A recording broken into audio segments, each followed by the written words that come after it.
Two sisters found a Japanese submarine 60 years after it vanished with live torpedoes still loaded in the firing tubes.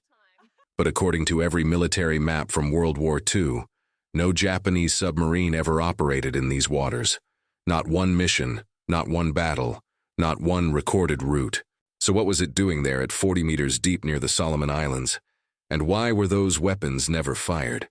This is the story of the I-367, a prototype attack submarine that disappeared in 1944, and the two New Zealand divers who brought its secrets back to the surface after 6 decades of silence beneath the Pacific. In the final years of World War II, the Imperial Japanese Navy was fighting a losing battle across the Pacific. By 1944, American forces had pushed deep into Japanese-held territories, and the once dominant Japanese fleet was scattered, desperate, and running out of options. The Battle of Midway in 1942 had been a turning point, costing Japan 4 aircraft carriers and hundreds of experienced pilots. The Guadalcanal campaign that followed had drained resources and manpower. By the time 1944 arrived, Japan's naval superiority was a distant memory, and the empire was fighting for survival. Submarine warfare became one of Japan's last strategic advantages. Dozens of submarines were deployed on secret missions throughout the South Pacific, operating in complete radio silence, carrying out attacks on Allied supply lines, reconnaissance operations, and classified missions that were never fully documented in official records. These submarines operated under conditions of extreme secrecy. Captains were given sealed orders that could only be opened once they were at sea. Missions were planned by a small circle of senior officers, and even the crews often didn't know their final destination until they were already underway. The Imperial Japanese Navy had invested heavily in submarine technology throughout the 1930s. They had developed some of the most advanced submarines in the world, including the massive I-400 class, which could carry aircraft, and the smaller, faster coastal attack submarines designed for quick strikes against enemy shipping. The Japanese submarine force was highly trained, highly motivated, and willing to take extraordinary risks in service of the Emperor. Many of these submarines never returned. Some were sunk in combat, victims of increasingly sophisticated Allied anti-submarine warfare. American destroyers had become expert at hunting submarines, using sonar, depth charges, and coordinated attack patterns that left Japanese submarines with little chance of escape. Allied aircraft also took a heavy toll, spotting submarines on the surface and attacking them before they could dive to safety. Others simply vanished without a trace, their crews lost to the depths, their final moments unknown. The chaos of war meant that precise coordinates were rarely recorded. When a submarine failed to return to base, it was marked as missing, and the ocean kept its secrets. The I-367 was one of those submarines. Built as a prototype for short-range coastal attacks, it was smaller and faster than the standard fleet submarines. It measured 72 meters in length and displaced just under 1,000 tons when submerged. The design emphasized speed and maneuverability over range and endurance. While the larger fleet submarines could operate for months at a time, covering thousands of kilometers, the I-367 was designed for quick strikes close to enemy-held territory. It carried a crew of 42 men, a relatively small complement compared to the larger submarines which could carry crews of up to 100. The crew consisted of officers, engineers, torpedo specialists, radio operators, and sailors who handled the day-to-day operations of the vessel. Life aboard a submarine was cramped and uncomfortable. The interior was filled with machinery, weapons, and supplies, leaving little room for the crew. Men slept in narrow bunks stacked 3 high, often sharing beds with sailors on different watch schedules. The air was thick with the smell of diesel fuel, sweat, and the sea. Privacy was non-existent, and the psychological strain of spending weeks underwater, knowing that enemy destroyers were hunting you, took a heavy toll. The I-367 was equipped with 4 torpedo tubes loaded with Type 95 torpedoes, some of the most advanced weapons in the Japanese arsenal at the time. These torpedoes were oxygen-fueled, leaving almost no wake, making them nearly impossible to detect until impact.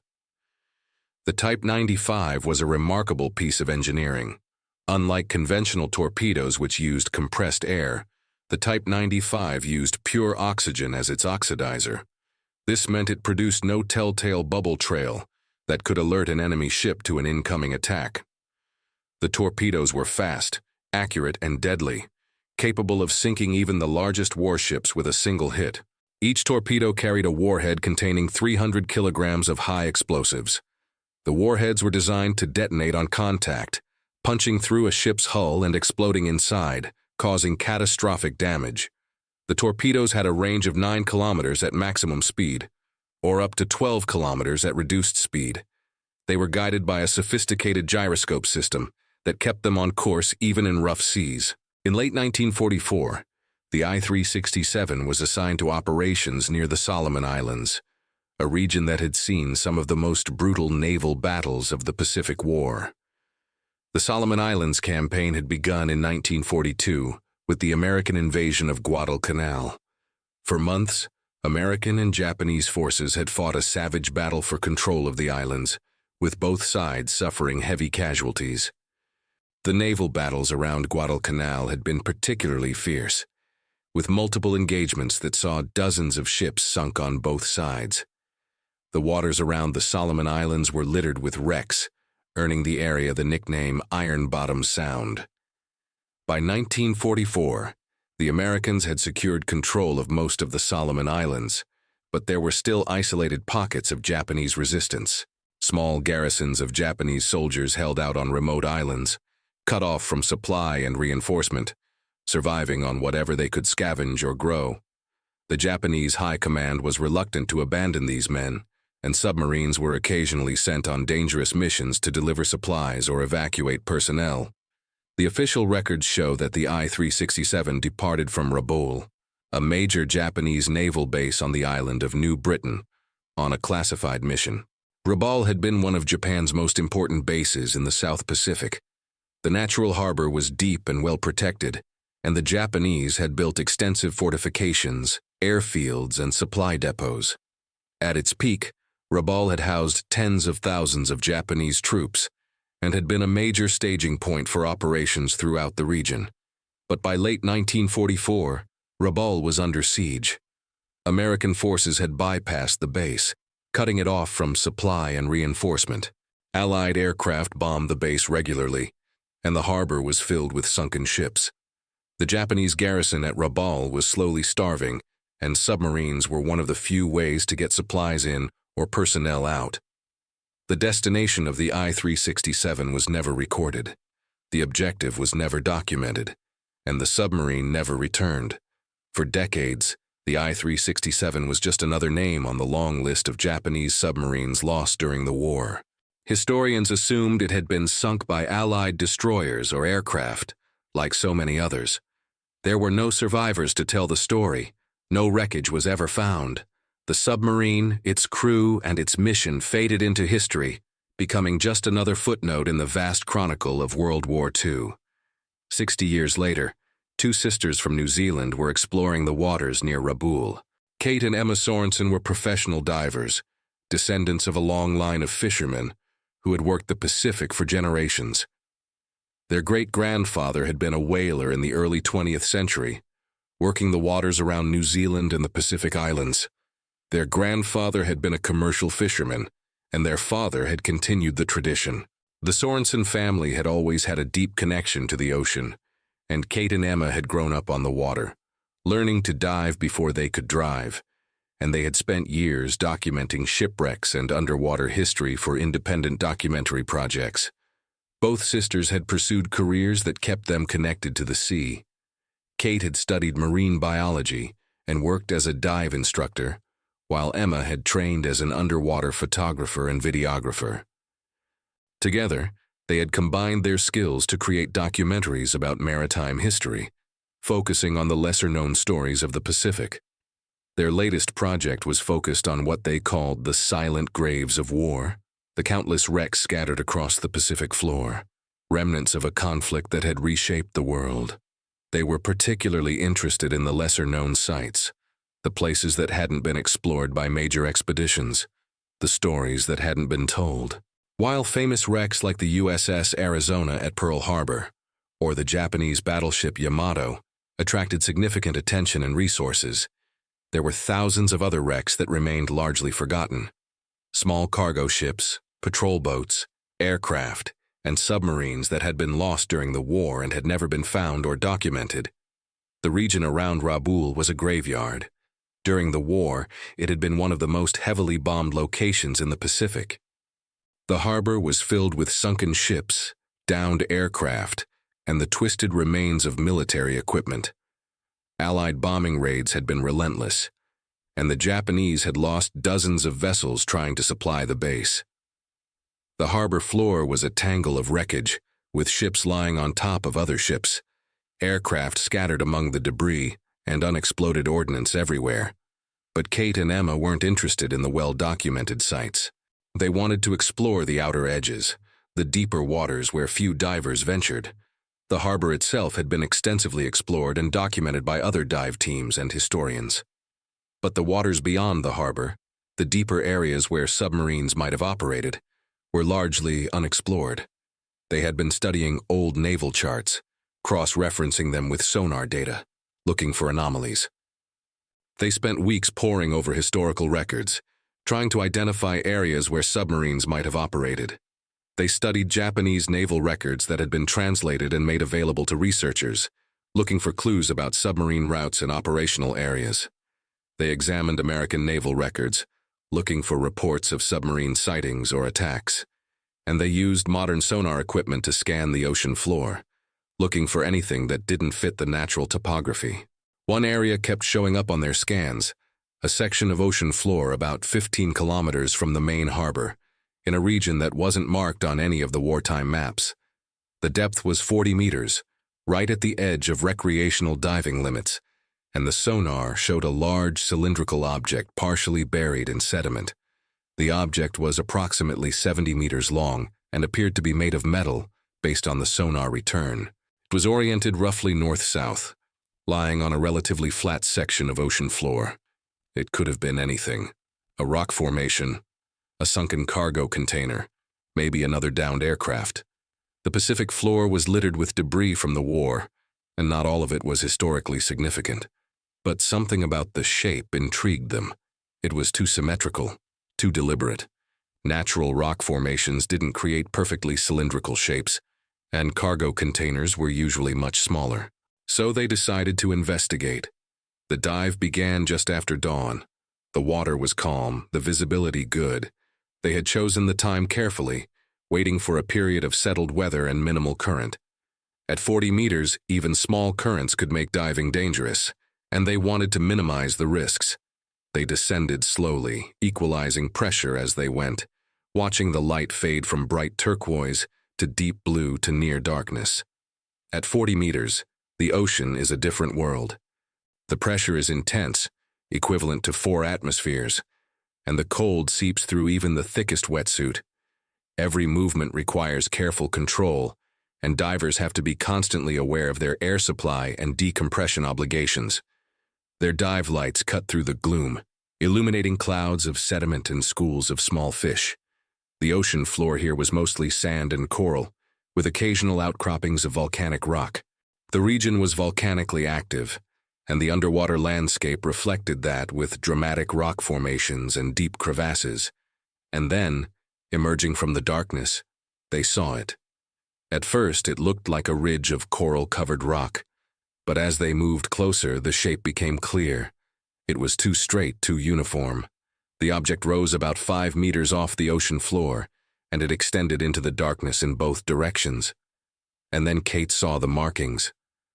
Corroded metal plates with faint characters etched into the surface. Japanese characters. They had found a submarine. The hull was almost entirely covered in marine growth. 60 years underwater had transformed the metal into an artificial reef, encrusted with coral, sponges, and algae. The process of marine incrustation is remarkably fast in tropical waters. Within months of a ship sinking, algae begins to colonize the surface. Within years, coral polyps attach and begin building their calcium carbonate structures. After decades, the original surface can be completely obscured by layers of marine life, but the basic structure was intact. The conning tower rose from the main hull like a silent sentinel, its periscope housing still visible despite the corrosion. The bow was partially buried in sand, but the stern was clear, and they could see the propeller blades frozen in place, covered in rust and barnacles. Emma signaled to Kate, and they began a slow circuit around the wreck, documenting everything with their cameras. The submarine was smaller than the standard fleet models they had seen in photographs, maybe 70 meters long. The hull showed no obvious signs of combat damage, no torpedo impacts, no shell holes, no evidence of an explosion. It looked as though the submarine had simply settled to the bottom and been forgotten. The hull plates were intact, with no major breaches visible. The conning tower showed some damage, possibly from corrosion or from impact with the ocean floor, but nothing that suggested a violent end. But it was what they found near the bow that changed everything. As Kate moved along the port side, her light caught something that made her stop. 4 circular openings, each about half a meter in diameter, set into the hull just below the waterline. Torpedo tubes. And inside those tubes, barely visible through the accumulated sediment, were the unmistakable shapes of torpedoes. They were still loaded. For a moment, Kate just floated there, staring at the tubes. In all her years of diving on wartime wrecks, she had never seen anything like this. Torpedoes were usually fired during combat or jettisoned before a submarine sank. Standard procedure for a submarine in distress was to fire or jettison all torpedoes to reduce weight and improve buoyancy. Finding them still in their tubes 60 years later was extraordinary and potentially dangerous. She signaled to Emma, who swam over and aimed her camera at the tubes. The torpedoes were covered in marine growth, but the basic shape was clear. They appeared intact, though it was impossible to tell their condition without a closer inspection. And that was something neither of them was willing to attempt. Unexploded ordnance from World War II was notoriously unstable. The explosives could have degraded over time, making them even more dangerous than when they were new. The chemical compounds used in wartime explosives could become unstable with age, and the corrosive effects of seawater could compromise the casings, making the weapons prone to accidental detonation. They finished documenting the wreck and began their ascent, making the necessary decompression stops to avoid the bends. After spending time at depth, nitrogen dissolves into the bloodstream, and ascending too quickly can cause that nitrogen to form bubbles, leading to decompression sickness. They made stops at 20 meters, 10 meters, and 5 meters, spending several minutes at each depth to allow their bodies to safely off-gas the accumulated nitrogen. By the time they surfaced, both sisters knew they had found something significant. This wasn't just another wreck. This was a time capsule, a piece of history that had been preserved by the ocean for 6 decades. Back on their boat, they reviewed the footage. The Japanese characters on the hull were partially legible, and with some enhancement, they were able to make out a designation, I-367. A quick search on their laptop confirmed what they suspected. The I-367 was a prototype submarine that had been listed as missing since 1944. There were no records of its final mission, no known location of its sinking, and no information about what had happened to its crew. But there was something else. According to the historical records they could find, the I-367 had been operating in a completely different area when it disappeared. The official reports placed it near the eastern Solomon Islands, more than 300 kilometers from where they had found it. So how had it ended up here, in waters that weren't part of any documented Japanese submarine route? And why were the torpedoes still loaded? Kate and Emma knew they had to report the discovery. Unexploded ordnance required immediate attention from military authorities, and a find of this historical significance needed to be properly documented and preserved. They contacted the Papua New Guinea authorities, who in turn notified the relevant military and historical organizations. Papua New Guinea had jurisdiction over the waters where the submarine was found, and the government took the discovery seriously. Within days, a team of naval experts and historians arrived at the site. The submarine was surveyed by remote-operated vehicles equipped with high-resolution cameras and sensors. These ROVs could spend hours at depth without the limitations that human divers faced, and they could get much closer to potentially dangerous areas like the torpedo tubes. The footage confirmed what the sisters had found. The I-367 was remarkably well preserved, and the 4 torpedoes in the forward tubes were indeed still intact. The discovery raised immediate concerns. Type 95 torpedoes carried warheads containing several hundred kilograms of high explosives. After 60 years underwater, the stability of those explosives was unknown.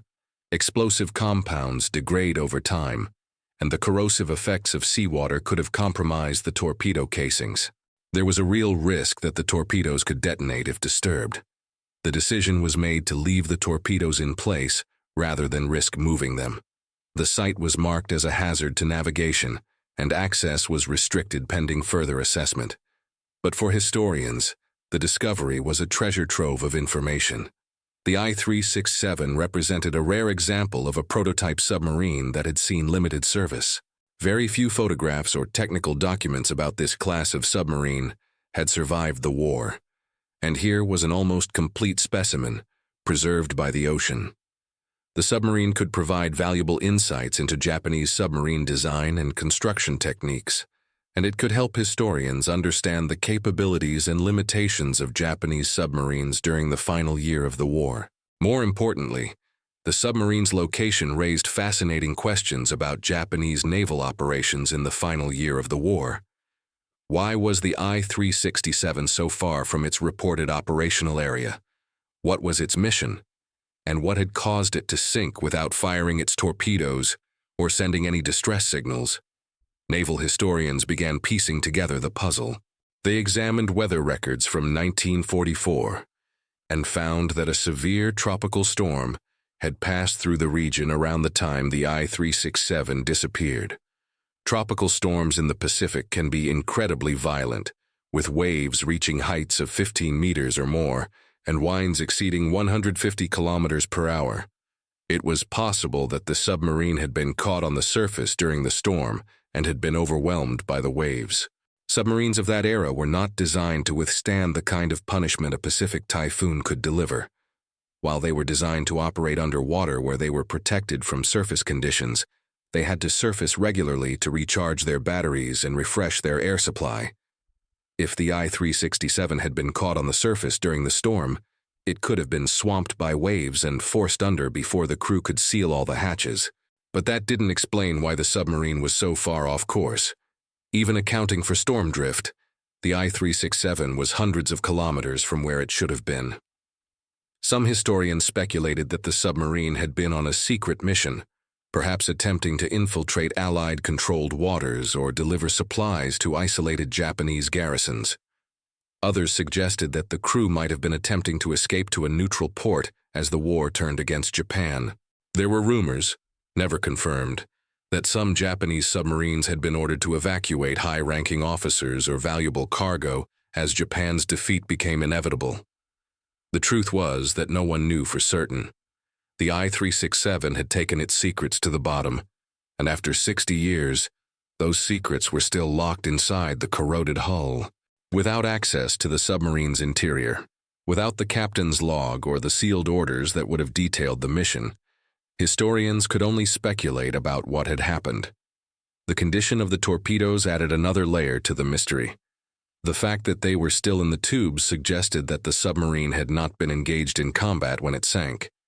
If the crew had been under attack, they would have fired the torpedoes, or at least attempted to do so. Firing torpedoes was a submarine's primary means of defense and offense, and any competent crew would have used their weapons if they were in danger.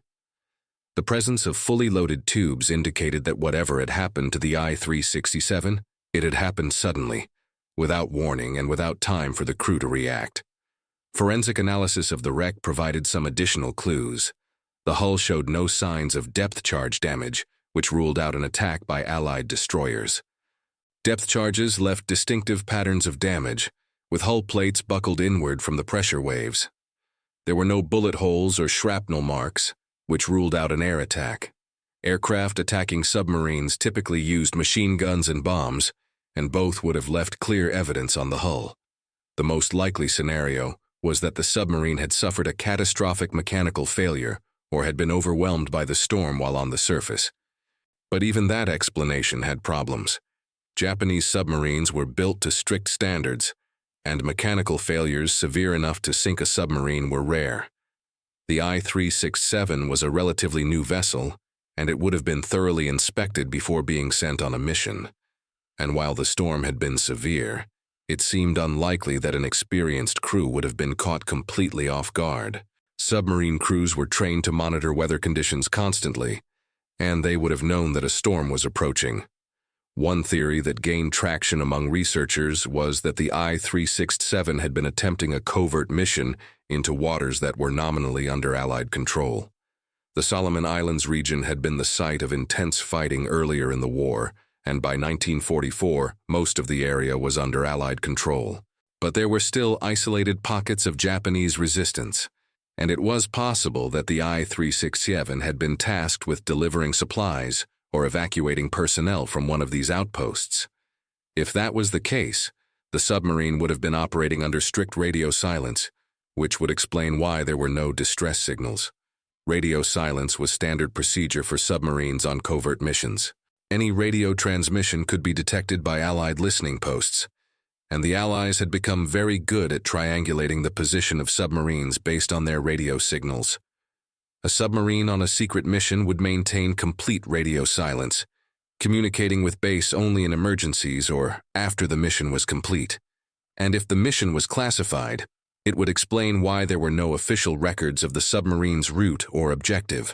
The Japanese military was notorious for its secrecy, and many operations were known only to a small circle of senior officers.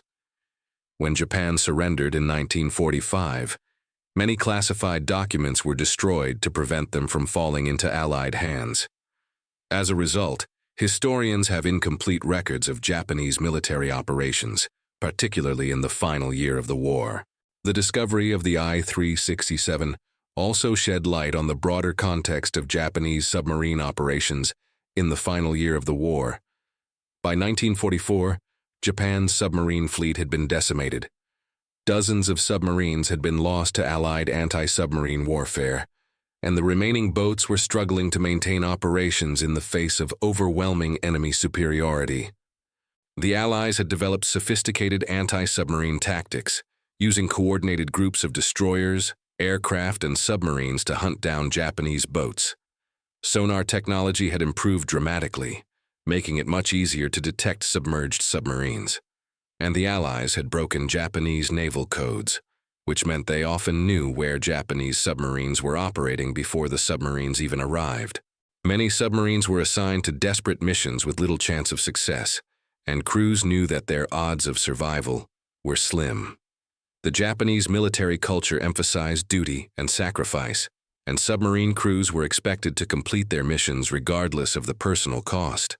Surrender was considered dishonorable, and many crews chose to go down with their ships rather than be captured. The men aboard the I-367 would have been acutely aware of the dangers they faced. They would have known that Allied destroyers and aircraft were hunting Japanese submarines with increasing effectiveness. They would have known that their chances of completing their mission and returning home were uncertain at best, and yet they had gone to sea anyway because that was their duty. The discovery of the submarine was a reminder of the human cost of war. 42 men had been aboard the I-367 when it disappeared. 42 sailors who had families, who had hopes and dreams, who had been caught up in a conflict that was beyond their control. For 60 years they had rested in the darkness at the bottom of the Pacific, unknown and unmourned except by those who had loved them. Kate and Emma Sorensen understood this better than most. As they had explored the wreck, they had been acutely aware that they were not just documenting a piece of military hardware. They were visiting a grave. The submarine was a tomb, and the men inside deserved respect. They had been careful not to disturb anything, not to remove any artifacts, and to treat the site with the reverence it deserved. In the months following the discovery, efforts were made to identify the crew of the I-367. Japanese naval records from the end of the war were incomplete, and many documents had been destroyed in the chaos of Japan's surrender. But researchers were able to piece together a partial crew list from surviving records and interviews with veterans who had served at the Rabaul base. Some of the crew members had written letters home before the submarine departed, and those letters had been preserved by their families. Others had been photographed at the base, and those photographs helped researchers identify them. The names were shared with the families of the lost sailors, many of whom had spent decades not knowing what had happened to their loved ones. For some, the discovery brought closure. They finally knew where their fathers or grandfathers had died, and they could visit the site and pay their respects. For others, it reopened old wounds. The pain of loss, even after 60 years, was still raw. But all of them were grateful that the submarine had been found, that the final resting place of their loved ones was now known. The I-367 remains on the ocean floor, 40 meters beneath the surface, its torpedoes still loaded, its secrets still largely intact. The site has been designated as a war grave, and diving is restricted to authorized researchers and historians. The submarine has become an artificial reef, home to countless fish and marine creatures, a small piece of life emerging from the machinery of death. The coral that covers the hull provides habitat for small fish, which in turn attract larger predators. The wreck has become part of the ecosystem, a reminder that nature eventually reclaims everything. For Kate and Emma Sorensen, the discovery of the I-367 was the culmination of years of work documenting the silent graves of war. But it was also a beginning. The submarine story had captured the imagination of historians and the public alike, and their documentary about the discovery brought attention to the countless other wrecks that still lie undiscovered across the Pacific. Their film was shown at documentary festivals around the world, and it helped raise awareness about the importance of preserving underwater cultural heritage. The sisters continue their work, exploring the forgotten corners of the ocean, bringing light to the darkness, and ensuring that the stories of those who were lost are not forgotten. Because that, they believe, is the real purpose of their work. Not to glorify war, but to remember its cost. Not to celebrate the machines of destruction, but to honor the men who served in them. Every wreck they document represents lives lost, families torn apart, and a moment in history when the world was at war. The I-367 is a reminder that history is not just dates and battles and strategic decisions. It is also the stories of individual people, caught up in events beyond their control, doing their duty as they understood it, and paying the ultimate price. The submarine is a monument to those men, a silent witness to their sacrifice, preserved by the ocean that claimed them. And now, thanks to two sisters with a passion for history and a respect for the past, the world knows their story. The I-367 has been found. Its crew has been remembered, and after 60 years of silence, their sacrifice has been acknowledged. The Pacific Ocean is vast, covering more than 160 million square kilometers, and it holds many secrets. Countless ships and aircraft and submarines rest on its floor, each one a story waiting to be told. Some will never be found, lost in depths too great for human exploration, or buried under sediment and coral. Others will remain mysteries even after they are discovered, their stories lost with the men who served aboard them. But each one represents lives lost, families torn apart, and a moment in history when the world was at war. The discovery of the I-367 is a reminder that even after all these years, the war is not truly over. Its echoes still reverberate through the generations, its scars still visible for those who know where to look, and its lessons, if we are willing to learn them, are as relevant today as they were in 1944. War is not glorious. It is not an adventure. It is a tragedy that consumes lives and destroys futures, and the cost is borne not just by those who fight, but by their families and communities for generations to come. Two sisters dove into the darkness and brought back a piece of history. They found a submarine that had been lost for 60 years, with torpedoes still loaded, in waters where it was never supposed to be. They found a mystery that may never be fully solved, and a story that deserves to be told. They found 42 men who had been forgotten by history, and they made sure that those men would be remembered. And in doing so, they reminded us all that the past is never truly gone. It is always there, just beneath the surface, waiting to be discovered, waiting to teach us, waiting to remind us of the cost of war and the value of peace. The I-367 rests in the darkness, a silent monument to sacrifice, a time capsule from a world at war, and a reminder that some stories, no matter how long they remain hidden, deserve to be told.